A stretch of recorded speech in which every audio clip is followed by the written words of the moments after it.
Joining us now, Joel Rubin, former Deputy Assistant Secretary of State. Joel, the North Korea summit didn't end well, and it feels like it's gotten worse since then. What do you make of it?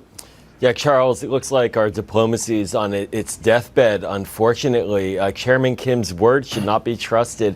We need to have an agreement with North Korea, but in the interim, we need to have things on paper.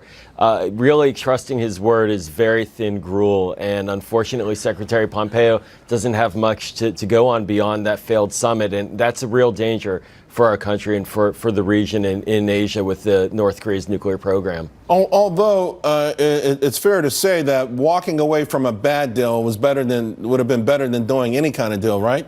Yeah, absolutely right. And a bad deal would very much lock in a new North Korean nuclear program that we don't want to see. But here's the problem, is that the president has, in a sense, given up his most powerful cards. He's given credibility to Kim with 2 high-profile meetings and really doesn't have anything locked in on paper to show for it.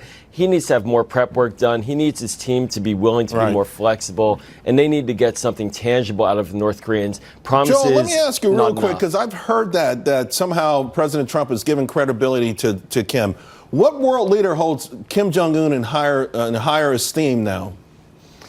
Well, in higher esteem, the Chinese... I mean, what credibility does he have now that he didn't have a year or two ago? Like, what nation outside of China is saying, wow, this guy's some real, I hear that, but I'm not sure that I agree. I don't know what country in the world holds him in higher esteem now than they did a year ago. Right. No, it's a great question. And diplomacy matters. And the president meeting with Kim is not in and of itself a problem or a mistake. The danger now, though, is that by meeting with Kim, he has demonstrated that Kim is normalized in a direction where we don't have to keep the pressure on North Korea through sanctions. So other countries, Russia, China in particular, they feel less pressure now that there's a calming of the tensions, and that paradoxically reduces pressure on North Korea to actually make deals. So it's a tricky balance, and the president, meeting is good, but you got to have results of these meetings. Joel, I do want to ask you about the Middle East. Israel retaliated with dozens of airstrikes in Gaza. This after 2 rockets were fired toward Tel Aviv last night. It's sort of like, here we go again. What do you make of it all? Yeah, it's really scary. I have friends and family in Tel Aviv, so on a personal level, it is frightening.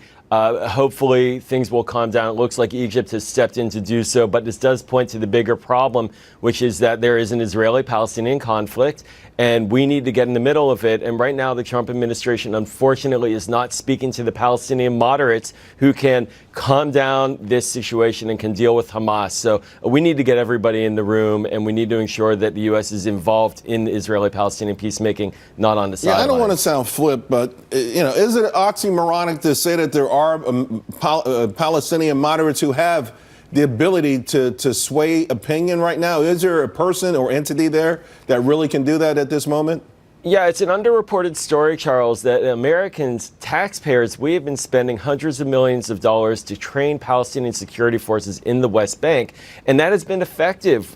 Terrorist attacks from the West Bank have practically died down to nothing, and the Palestinian Authority leadership has been a partner with Israel in security cooperation there. So it can be done.